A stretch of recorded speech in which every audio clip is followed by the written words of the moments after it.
हाय दोस्तों, आज मैं आपको क्लास 10th का चैप्टर सेकेंड जिसमें अम्ल, क्षारक और लवण के बारे में, साल्ट के बारे में, एसिड के बारे में, बेस के बारे में बताने जा रहा हूँ, जो कि बहुत महत्वपूर्ण चैप्टर है।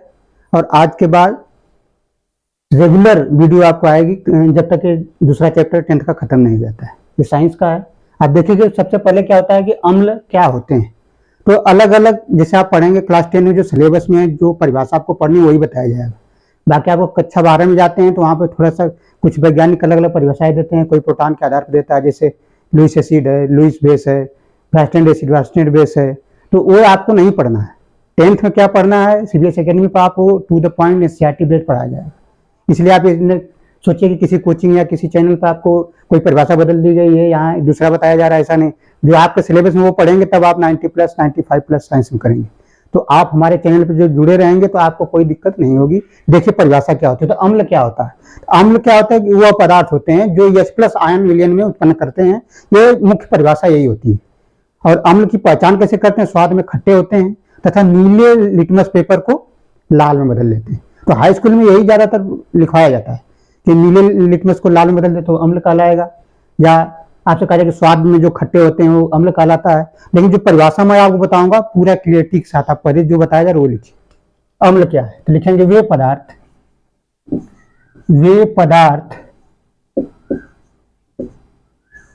जो विलयन में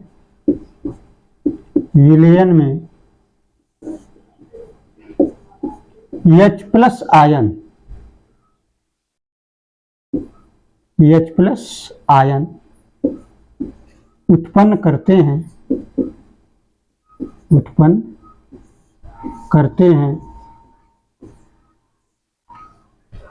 H+ आयन उत्पन्न करते हैं तथा स्वाद में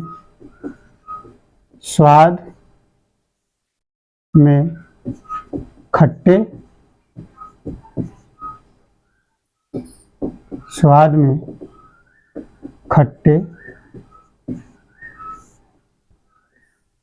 एवं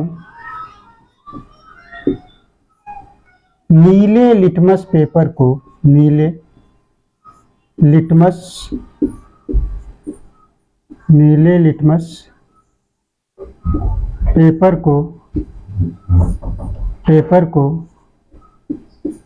लाल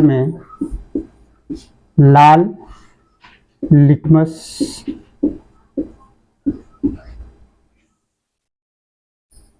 में परिवर्तित कर देते हैं। परिवर्तित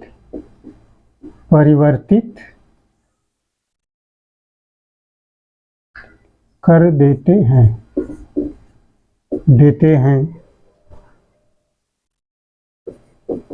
उन्हें अम्ल कहते हैं।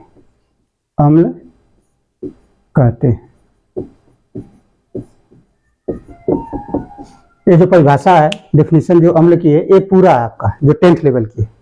आप कहेंगे कि वे पदार्थ जो विलयन में H+ आयन उत्पन्न करते हैं।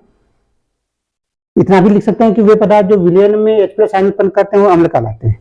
लेकिन पूरा परिभाषा भी लिखिए, ये इसकी पहचान होती है। आप पूरा लिख सकते हैं कि वे पदार्थ जो विलयन में H+ आयन उत्पन्न करते हैं तथा स्वाद में खट्टे एवं नीले लिटमस को लाल लिटमस में परिवर्तित कर देते हैं, उन्हें अम्ल कहते हैं। वस्तुनिष्ठ प्रश्न ऑब्जेक्टिव क्वेश्चन में पूछा जाता है।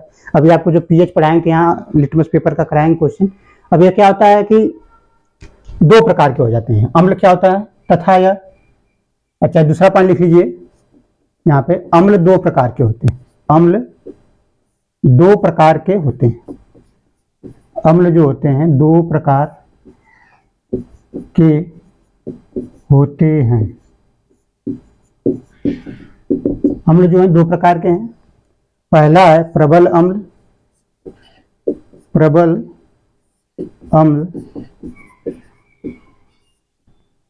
और दूसरा है दुर्बल अम्ल। ये भी आपके सिलेबस में ही है, एनसीईआरटी में सब दिया हुआ है। ऐसा नहीं है कि बाहर से बता रहे हैं आपको। सीबीएसई अकेडमी पर सिलेबस के हिसाब से ही पढ़ाया जाता है। प्रबल अम्ल और दुर्बल अम्ल, यानी आपको अम्ल पता चल गया क्या है। इसके बाद प्रबल अम्ल, दुर्बल अम्ल क्या होते हैं। पहला इसमें फेडी रहेगा आपका कि प्रबल अम्ल और दुर्बल अम्ल क्या होते हैं। अम्ल आप समझ गए कि ऐसे पदार्थ जो H+ आयन उत्पन्न करते हैं अम्ल कहलाते हैं। और जब H प्लस आयन की संख्या अधिक मात्रा में उत्पन्न जो करते हैं पदार्थ, वो कहलाएंगे प्रबल अम्ल, और जो कम संख्या में उत्पन्न करेंगे H प्लस आयन, क्या कहलाएंगे? दुर्बल अम्ल। परीक्षा में क्वेश्चन कैसे आता है? आप कहेगा कि 4 ऑप्शन बना देगा, कहेगा इसमें प्रबल अम्ल कौन सा है, दुर्बल अम्ल कौन सा है। तो आप देख लीजिए, पहले हेडिंग डालिए प्रबल अम्ल। प्रबल अम्ल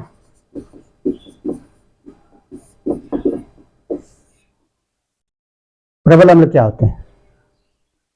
तो आप कहेंगे कि वह अम्ल या वह पदार्थ भी कह सकते हैं, वह अम्ल जो विलयन में अधिक संख्या में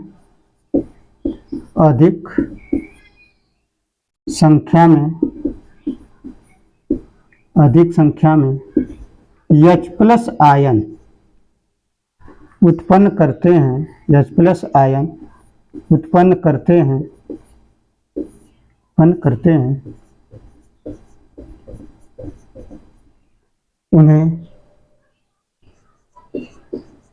उन्हें प्रबल अम्ल कहते हैं। प्रबल अम्ल कहते हैं। जैसे H2SO4, इसका नाम है सल्फ्यूरिक अम्ल।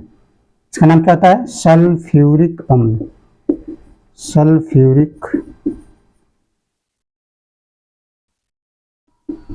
सल्फ्यूरिक अम्ल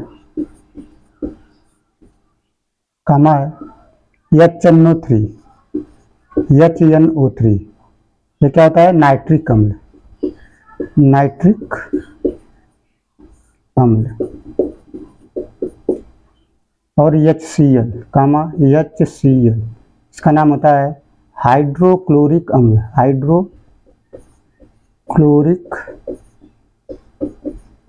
हाइड्रोक्लोरिक अम्ल। और भी अम्ल होते हैं प्रबल अम्ल। आपसे क्या क्वेश्चन पूछा कि प्रबल अम्ल कौन सा है, कौन सा दुर्बल अम्ल है? तो 3 एग्जाम्पल आपको यहाँ लिखवा दिए, H2SO4, HNO3 और HCl। HCl का नाम है हाइड्रोक्लोरिक अम्ल, इसका नाइट्रिक अम्ल। ये होते हैं प्रबल अम्ल। मतलब इसको जब विलयन में आप या जल में मिलाएंगे तो ये क्या करेगा? अधिक मात्रा में H प्लस आयन उत्पन्न करेंगे, इसलिए क्या कहला रहे हैं? अम्ल। यहाँ जिसे अम्ल लिखेगा वह अम्ल जो विलयन में अधिक संख्या में H प्लस आयन उत्पन्न करते हैं। अम्ल की जगह आप पदार्थ भी यूज कर सकते हैं, क्योंकि पदार्थ ही क्या है? अम्ल के रूप में उसकी परिभाषा है। तो आप यहाँ ये भी लिख सकते हैं, वह पदार्थ जो विलयन में अधिक मात्रा में H प्लस आयन उत्पन्न कर सकते हैं। अब देखिए दुर्बल अम्ल। दुर्बल अम्ल क्या होता है? प्रबल अम्ल समझ में आ गया। आपको यहाँ पे एग्जाम्पल बहुत जरूरी है, जो उदाहरण दिया गया प्रबल अम्ल के कौन कौन से उदाहरण है। एसिड बहुत आपके सिलेबस में जितना उतना आप पढ़ लीजिए बस। दुर्बल अम्ल। दूसरा है दुर्बल अम्ल।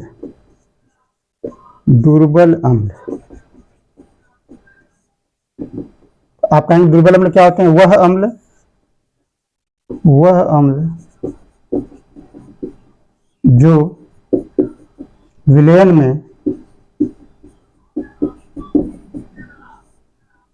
में कम मात्रा में आप हम बार बार करें कि अम्ल की जगह पदार्थ भी लिख सकते हैं आप। विलयन में कम मात्रा में H प्लस आयन उत्पन्न करते हैं,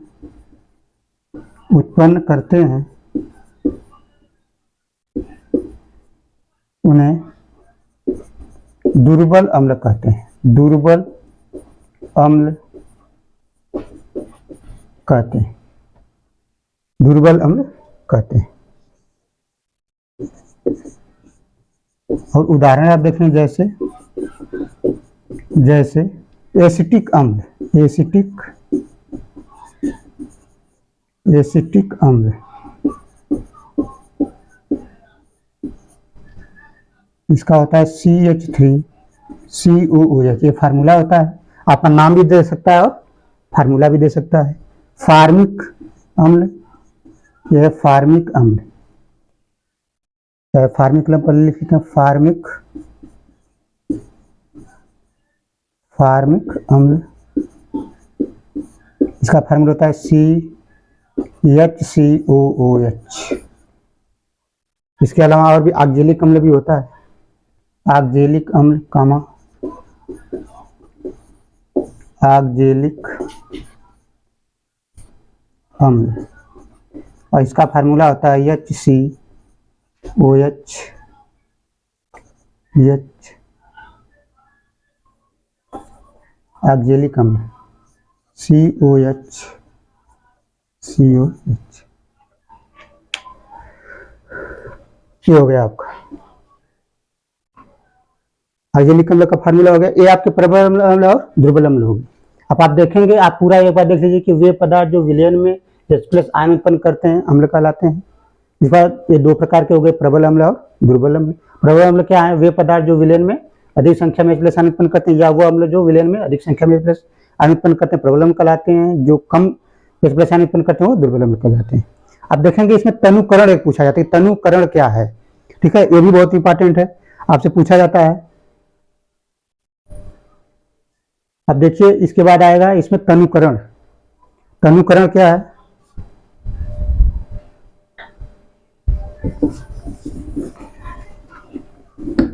तनुकरण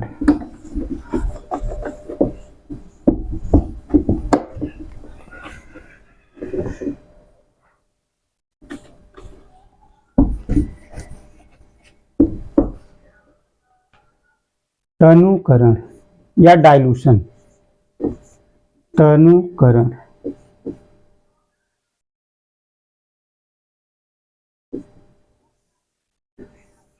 तनुकरण क्या है? देखेंगे विलयन में या जल में, तनुकरण विलयन में या जल में H+ आयन या OH आयन की कंसंट्रेशन की जब कमी हो जाती है तो वो तनुकरण कहलाता है। तनुकरण क्या है आप देख लीजिए पहले। जल या विलयन में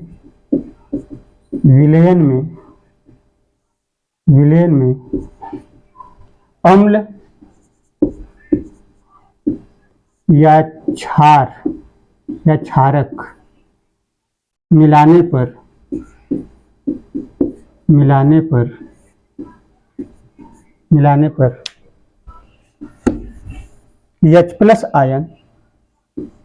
H+ आयन या OH आयन की सांद्रता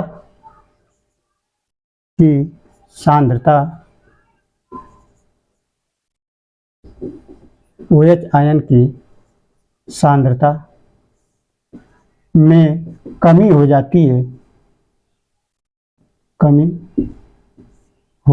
है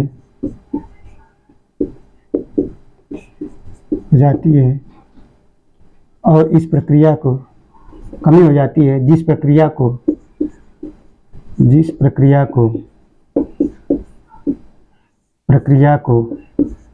तनुकरण कहते हैं।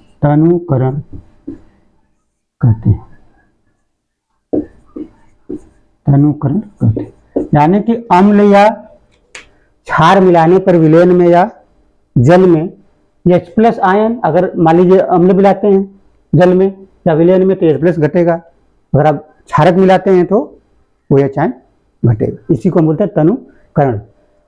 और जो जैसे जब जल में मिला देंगे तो उसी को तनुकृत अम्ल या तनुकृत क्षारक बोलेंगे। अब आता है आपका बेस या क्षारक। दूसरा है क्षारक। क्षारक क्या है? वे पदार्थ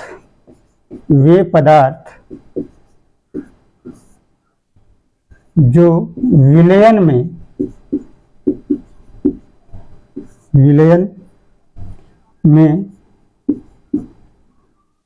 OH आयन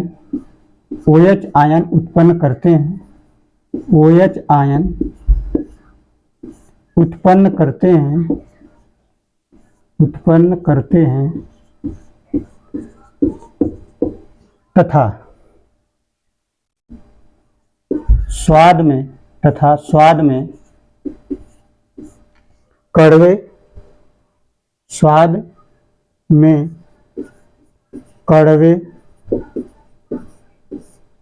और लाल लिटमस को लिटमस पेपर को नीला में बदल देते हैं। नीले लिटमस पेपर में बदल देते हैं, पेपर में परिवर्तित कर देते हैं, परिवर्तित कर देते।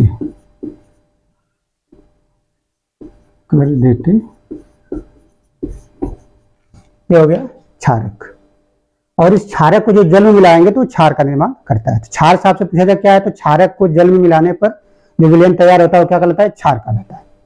अब देखेंगे कि ये भी दो प्रकार का है। तो दूसरा पॉइंट क्या हो जाएगा इसमें, क्षारक जो होते हैं, या ये लिख सकते हैं क्षारक को जल में मिलाने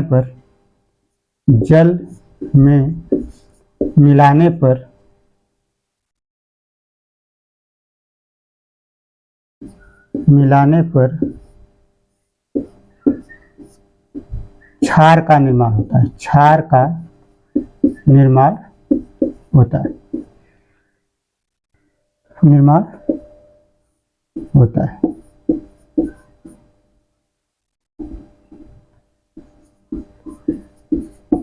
आप देखेंगे कि क्षारक क्या है, वे पदार्थ जो विलयन में OH आयन उत्पन्न करते हैं तथा स्वाद में कड़वे और लाल लिटमस को नीला लिटमस पेपर में परिवर्तित कर देते हैं, उन्हें क्या बोलेंगे, चाहे तो पूरा लिख सकते हैं यहाँ पे,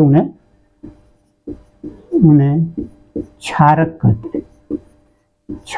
कहते हैं।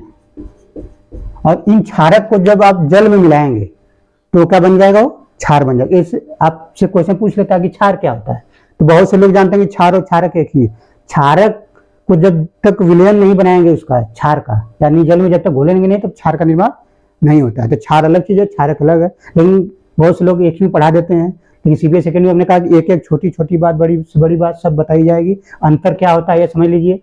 अब इसमें दो प्रकार के भी हो गए, प्रबल क्षारक और दुर्बल क्षारक। यानी प्रबल क्षार भी का सिर्फ क्षार का निर्माण हो गया यहाँ, तो आप ये लिख सकते हैं कि दो प्रकार के होते हैं, यह दो प्रकार के होते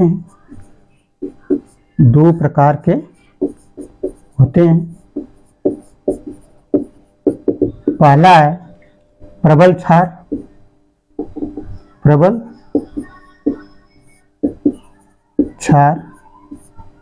और दूसरा है दुर्बल क्षार।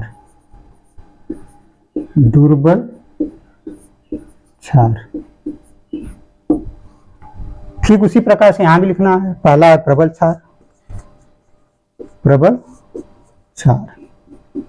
यानी स्ट्रांग बेस, इसको क्या बोलते हैं, स्ट्रांग एसिड। प्रबल हम लोग को स्ट्रांग एसिड। अब देखिए प्रबल क्षार क्या हो गया, वह क्षार या वे पदार्थ जो विलयन में अधिक संख्या में OH आयन उत्पन्न करेंगे, क्या कहलाएंगे, प्रबल क्षार। यानी कि वह पदार्थ जो विलयन में अधिक संख्या में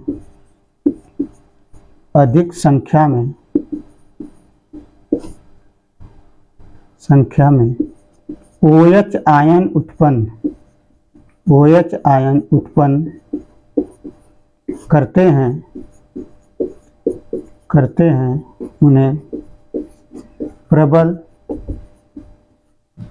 उन्हें प्रबल क्षार कहते हैं। प्रबल क्षार कहते हैं। जैसे जितने भी आपके फर्स्ट ग्रुप के क्षार हैं वो सबके सभी किसमें आ जाते हैं, प्रबल में आ जाएंगे। जैसे उदाहरण है KOH, NaOH, ये क्या है, प्रबल क्षार में आते हैं।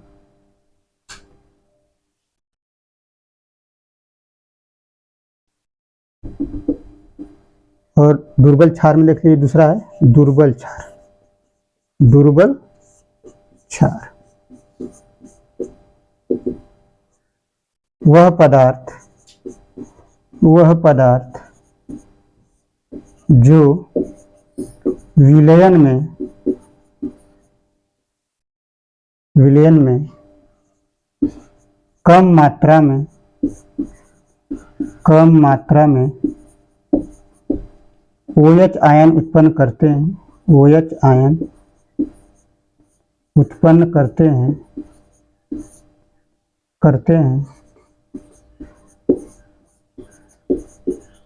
उन्हें